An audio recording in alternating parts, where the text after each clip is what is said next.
Watauga Arts Council with your host, Cherry Johnson, serving arts in Watauga County for more than 30 years.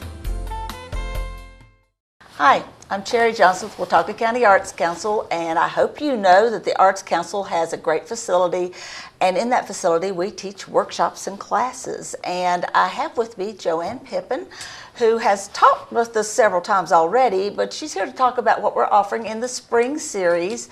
And JoAnn gets to kick off the spring series. You're the first workshop. Oh, good. Nice. JoAnn is doing we're doing something a little bit different this time in an effort to try to determine what you want, in an effort to determine what time of day, what day of the week that you prefer in your schedule. We're offering many of our workshops twice, so that we can offer them in a weekday set timeline, so that those people who are available during the working hours, quote unquote, can hit that. But then we're also offering it at night or on the weekend as an option, so we can see where people are signing up and what works. Now, it's possible that if both of them fill up, then we'll obviously do both of them. If only one were to fill up and the other one had one or two people in it, we would see if they could possibly join the other group so that we could have a full group in that group. But it would give us some indication so that next time we'll know when to schedule things. So it's a learning process. JoAnn, before we get into what you're teaching, who's JoAnn? Tell me about JoAnn Pippin. You're an artist. When did you get into art? I've been painting in watercolors for 20 years now.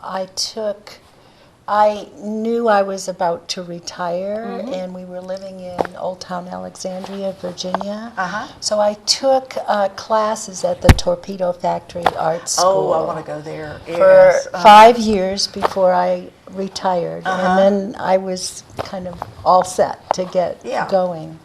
Since then, we've lived in various places, and I've always been involved in the arts councils or the arts group, New Hampshire, or I volunteer for the national parks, so I'm involved with the artist in residence programs at several parks where we volunteer, and also here in North Carolina, I'm on the board of the Watercolor Society of North Carolina with the Watauga Arts Council, of course, and then the local art group, the High Country Water Media Society. I find that this is a pretty active community, art-wise. It is.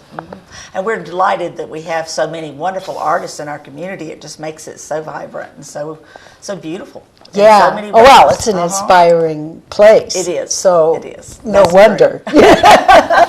For many, many years, when I've traveled for the Arts Council, people have said, "Oh, I know that area. You've got a lot of artists up there." You know. So it really is known as an artsy place. Now, you've also taught a good bit. Yes, I am not the most accomplished artist. I have had some pieces accepted in national shows. Good. But really my idea is, I come from a teaching family, and so many people seem hesitant about getting into art. They want to, but they just don't know how to go about it. And so I just like to share what I've learned, and I've been to a lot of classes myself over the years. Where I paint regularly. I've experimented with a lot of different techniques, and it's just fun for me to share and help people solve their problems. So that teaching gene has working on you. I guess it did. No, you're teaching 2 classes this spring with us. 2 times each, but basically 2 classes. And the first one is painting flowers in watercolor. Yes, I chose that topic because there are a lot of techniques that I want to demonstrate. And flower painting, a lot of people want to know how to paint flowers. That's one of the first things that people seem to inspire people. But painting flowers, I can use almost all of these techniques that I want to work with. In a single painting? In a single painting. And so it's kind of using that kind of painting as an example. And then I can just talk about the papers, the paper that you need, the paints that you need, and then the different techniques can be used in different areas of the painting. So by the time that you've done the entire painting, you've experimented with all the different techniques, and then you can carry that into other topics or subject matters if you choose to do that. Now you've got some tricks to this whole situation. Let's talk about how you approach this topic. Well, you know, because I want to demonstrate these techniques, we're giving this in 3 sessions, yes, we are. And perhaps we'll do it in 4 sessions in the future, because I want to take time each day to go through background material. We're going to be painting on a painting, but I'm going to feed some background into it each day. So like the first day we're going to talk about, I'm hoping people even won't come with, you know, gift sets of watercolors or, you know, this sort of thing. So we can talk about inexpensive ways that they can get the right paint, the right paper, that sort of thing. Right, because if you go and just buy those kits or whatever, a lot of times it's not what you need and it's very expensive. Yeah, and then on the second day, on the second session of the class, we're going to dive into, we've already talked about the basic colors that you need, and it's not like acrylics or you know, the hobby painting type of thing. You do not need a million different colors. I did this with 3 colors. Wow, look at that, folks. 3 colors. And so you can see that you can test it out inexpensively, but it's important to have good materials. When I was a kid, I tried to paint on cotton. Oh, we all did. It was terrible. So I want to be sure that people have a rewarding experience. Yes. So I guess you could say that one of my tricks is to make sure that people have the right things. So in the second session, we dive into colors and how to use colors effectively to complement each other to make the painting jump out at you. And we start making little puddles like this. Yeah. So if we were doing poppies, we might do a thing like this, or you know, if we were doing peonies, we might use this color scheme. But we start fooling with it, and it's fun because we puddle it and kind of hold the paper like this so it mixes together, and then you actually see how the colors will interact. Yeah. And then the triad of colors that we use. This is in that second session. We're going to paint this very texturized, colorful background instead of something flat. And also, let's see, I wanted to show, this is the way we start, because there are people that think they can't draw. I know. Now, I don't always agree with this. I agree with you. But another of my tricks is the way I go about painting a painting like that is I draw it first on a sheet of tracing paper. Darken it, and then believe it or not, you can hold it up to a window, your watercolor paper in front of it, and you can trace that drawing right onto your watercolor paper. And that way you have not destroyed the surface of the paper by erasing, reworking. Right. So this, as you can see, I don't know if I can hold this exactly right. Yeah, there it is. That was my drawing for that painting. So for those who are shy, about drawing, if you do not want to bring a picture of your own, I can share pictures with you. Or say you wanted to use this picture, which is of a trillium, did a painting like this quite a while back of this picture, and I saved my drawing for that painting, so anybody will be welcome to use your drawing. Use this. I have another example here, which is Morning Glory. Yeah. So if you're shy about drawing, skip that then step. You've already taken you can care of skip that step. Or if you want to just dive into the painting really quick, this is a good way to do it. The painting that I intend to do in this session is single peony. And it's a very delicate white with these pretty spring green kinds of backgrounds. So we'll all have fun doing something like that.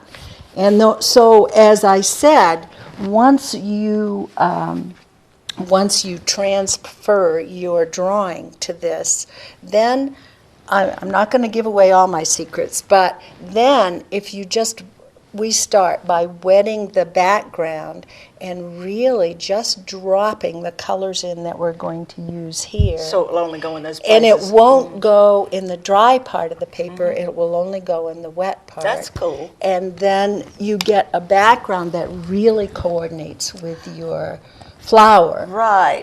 Because it's really basically the same colors. So you're not working the flower first and then trying to piece the background around it. You're going the other way around. Right. Yeah. And even if you like a light background instead of a dark background, just little delicate drops. And they'll bleed. And they'll bleed on the light paper, and it will give you a much better background than just a plain white background. Yes. Much more interesting and vibrant in the end, Right. even though it won't detract from the flower. That's cool. That's cool. Yeah, it's fun. Watercolor, in my mind, I've painted in the past, and watercolor and acrylic and oil are so different. Watercolor is the toughest, in my opinion. It is. You know, it's because, tough. Yeah, and so these little tips like this, I'd never heard that one. You know, I think that's Yeah. great. Little things that you can do that help you along, that make it less of a challenging medium, you know, that make it easier to deal with, you know. I have painted in other ways, but I love watercolor. I love it because it flows and it glows, and it's just worth learning. Did you start with watercolor? I started with oil paints. Okay, I did too. That's the reason I asked that. Yeah. Because that oil is a totally different approach. Oh, yeah. With watercolor, that's another thing that we learn in my class, is you have to preserve your whites or your places where you want. Whereas in oils, the last thing you put on is your light places. Yeah. And so if you're used to thinking that direction, this is a different set. And that may be one reason why I don't experiment with other mediums, because my brain it works for you. Thinks that way instead of, and I don't want to confuse myself. Let's just stick to what we know. Yeah, or at least, you know. So, but I know some things. People say you can't correct once you make a mistake in watercolor. I'm going to show people how to do that. I do know tricks there. And I also know there's various techniques you can do, with your brush, but there's also some very interesting non-brush techniques. And I'm going to do that in the class too. For instance, on this painting here, you can see these wonderful little stamens, and they really do something for the painting. They really emphasize the delicateness. Okay, well, believe it or not, those little stamens were made by the sharp corner of a cut-up credit card. So you've got this thin, little, very colorful line. Forget the wobbly little thin brush. Exactly. Exactly, yeah. Because they used to drive me insane, that tiny little brush that just wants to turn. Oh, yeah. It's a limp thing. Yeah. I like this technique. Firm, But it does, it will mix your colors for you. Yeah. And it's a very interesting trick. I'm going to have to haunt you this class and watch some of your techniques. I had one more I have handouts, and those people who take the classes are going to get a handout on composition, color relationships. So don't bother to take notes because you've taken them already. And Yeah, you're you gonna can take them home. notes on my handouts if you want to. And, I'm going to, the shopping list. Right. And then I had one more thing okay, so we were talking about the non-brush techniques. I've got a paper for both the brush techniques, which we're going to use in different parts of our flowers. Right. And we'll use some of the non-brush techniques. But here's a thing I always use in class. It shows, see, there's an example of the credit card one. This is, I taped off the trunks of the birch trees. So we're going to learn. Oh, I've tried salt. That's fun. Yeah, we're going to learn a batch of things that are going to make it not tedious. Yes. A lot easier than people think. And a lot of fun things to experiment with. Oh, yeah. Oh, yeah. I mean, that's part of the class. And people, when I've taught this class, they come with their frustrations, they come with their questions, and we all have just a fun time discussing what the solution might be, tricks. That's great. So that's great. It's a good class. That's good. And it's fun to teach. And you're only accepting up to, 10 students? No, it's not that. Actually, there's a new room at the Arts Council. Right. And I think that room is going to be able to, 8 students, I think, would be. So it's a small group. Good. I mean, our what we're going to paint on and our paints and all this sort of thing takes a lot of layout room. And so it's wonderful to have, I could only have 4 at the most in the old space. Smaller room. But this new space, I'm really excited about. That's wonderful. And I think it's one of the best things we've done there is fixing that room like that. Oh, yeah. I'm sure it has a lot of potential for not just watercolor. Oh, everything. It's the busiest room in the building. Yeah. Now, that brings up something I want to emphasize to folks is that these classes are not 30 or 40 people where you're just basically given instructions and run on your own. This is a very intimate setting. Even with only 8 students, that's still a very intimate group. It is, yeah.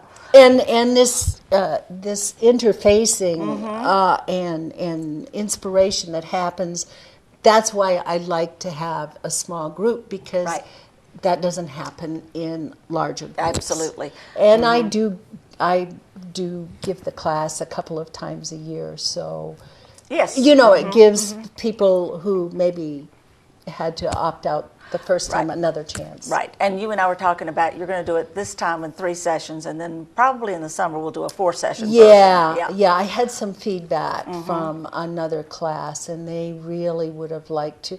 The thing that was cut short was the kind of the show and tell at the and that's important. It's that whole thing is important. That's great. You don't really learn as well as you could if you don't have time to share with each other what you learned. That's true.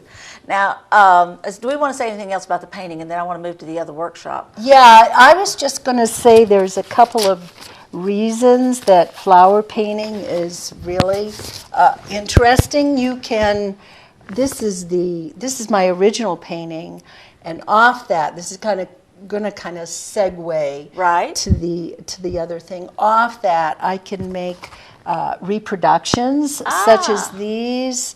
I can make cards. I always tell people that one reason for learning how to, if you're a gardener, you can make your own little garden journal. I designed some gardens at the place that I used to live, and many of these paintings were inspired by the little areas that I had in my garden. So this is an example of a garden journal that I made from it.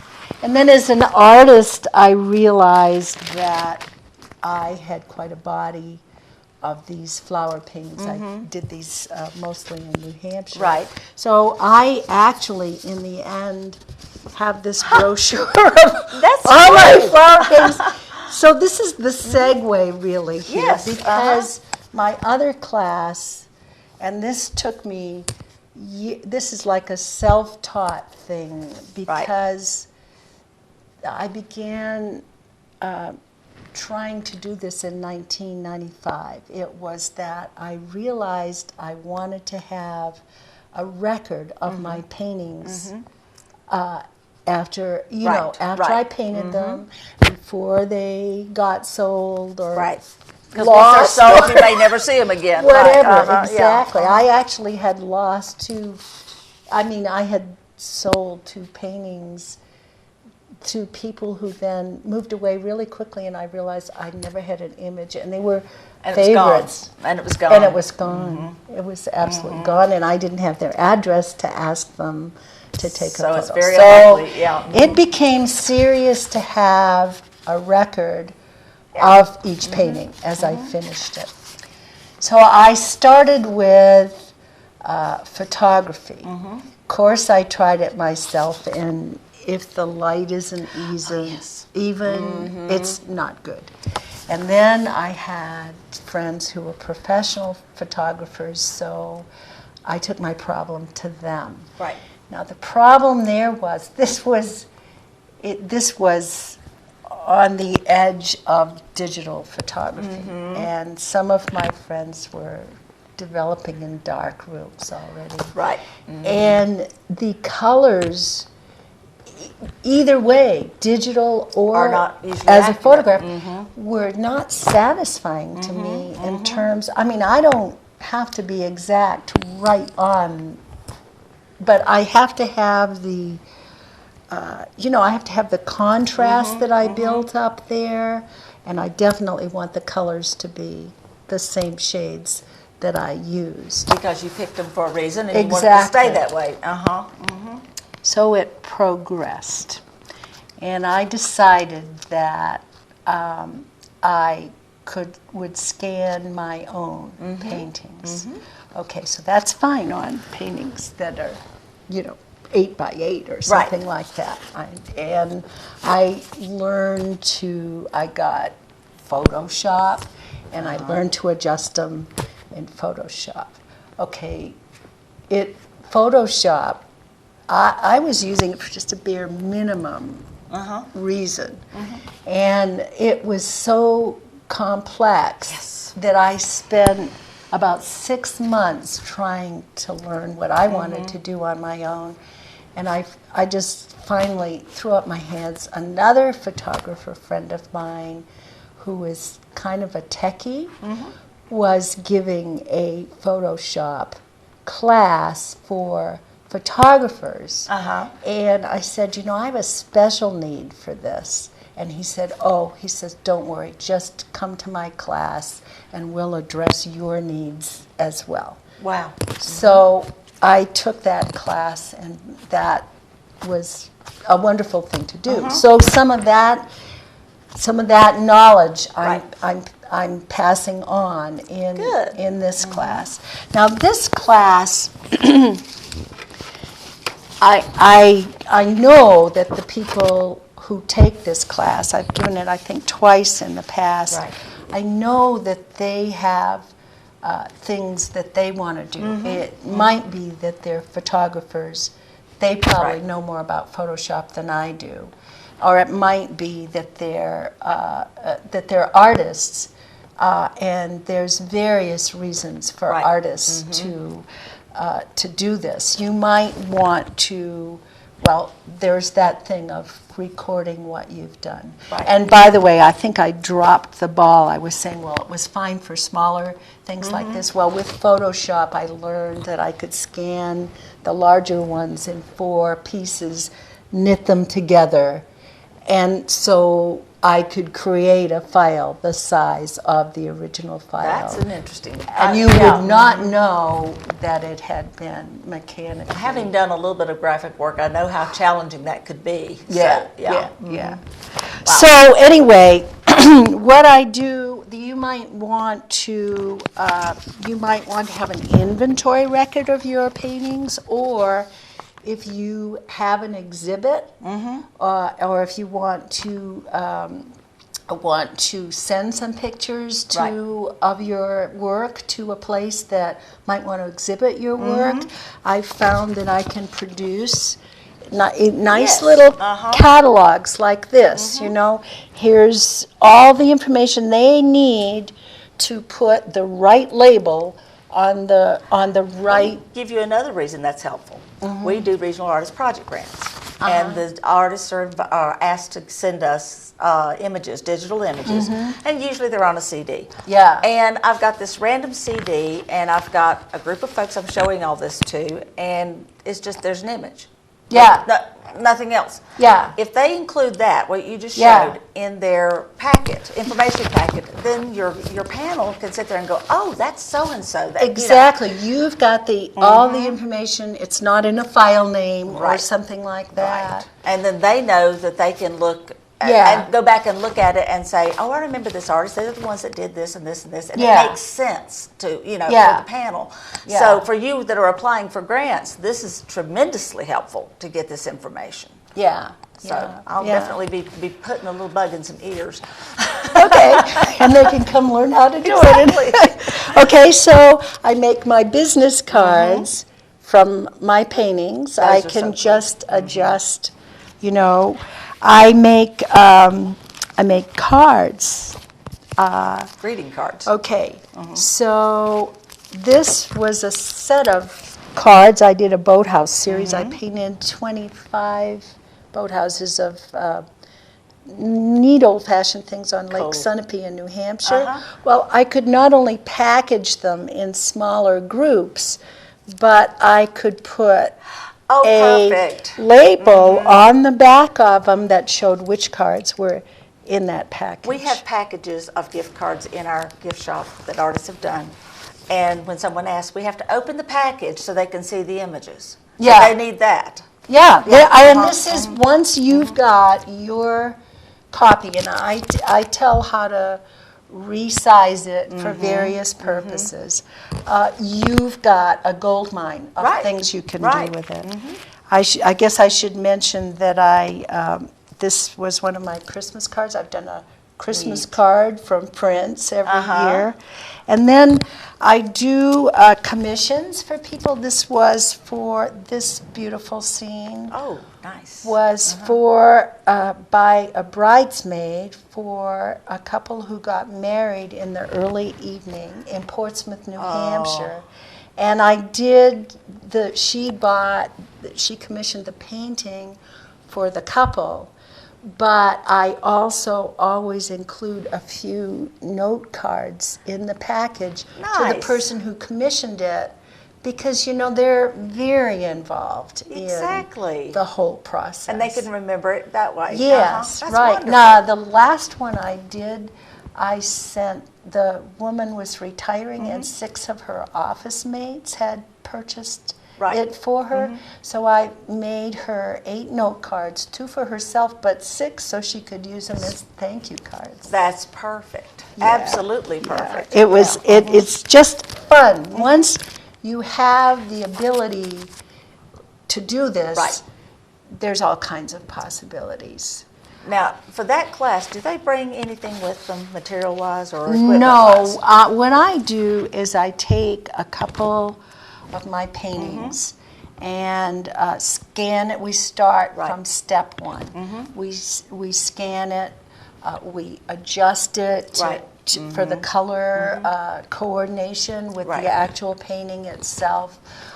We save it in various formats, one like master copy. Then we go into resizing for, say you wanted to enter an exhibit. These days you don't do slides anymore. That's true. Attach a digital file. So we go into that. We go into sizing it for printing.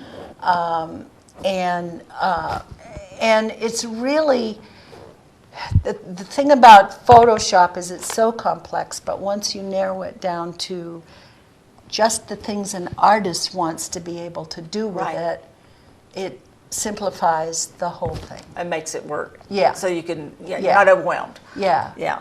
So that's great. Now, These workshops are coming up very quickly. Yeah. The painting in flowers and watercolor is starting. There's one on Thursday. Right. It begins on Thursday, and one that begins on Saturday. That's right. And then the digital photography, and forgive me, I forgot when they start. Do you know? And the 10th of February, Right. there's one on the 10th, and there's one later on in the month. Those are on Tuesdays. Right. I forget the last date, but And I want to tell people how to register for them, because Yeah. that's so easy to do now. There's a company called Equid, and Equid has donated to us the capacity to be able to create an online store. And it's so much easier than it used to be, because you just simply can go online and you can shop. You can browse through the workshops. You can look at photographs of the things, like for JoAnn's, for example, some of her paintings are there, a picture of you, a description of the class, a description of what she herself has been doing. And then you can sign up right there online. You can pay through PayPal. You can pay through using your credit card. If you don't want to use PayPal, there's still a secure way to do that. Or optionally, of course, you can come into the art space, and we'll be more than happy to sign you up for a class. But I encourage you to go to the online store. It's on our website. It's also on our Facebook page. It's one of the tabs right in the center that you just see the words online store. Click on it, and you'll see spring workshops. Click on that. And I do need to say that the digital, making digital images from Yeah. your paintings is both in our spring workshop series, but it's also considered part of our Business of the Art series, which is a series of workshops that are aimed at artists to help them perfect their skills and learn more about what they're doing, and to enable them to succeed. yeah, there's a couple I'm going to take. They are great. Yeah. And you know, several of them, if you're a member of the Arts Council, you can go for just basically a song. I mean, it's such a small amount. Great. You know, all you got to do is just be a current member of the Arts Council. So I encourage artists to check those out. We've got, I think, 8 in this series this time. And we'll be doing many, many more of those. That's something I really want to keep doing. I want to keep doing it all. But anyway, go to our website, check all these out, sign up for the classes, give us a call if you just feel like you can't handle the website or you don't have web access, or come by the Blue Ridge Art Space. And we're located at 377 Shuttle Line Drive, the building with the blue people on the front. And we're also our phone number is 264-1789. Again, check our website for information about these and so much more. Watauga Arts Council with your host, Cherry Johnson, serving arts in Watauga County for more than 30 years.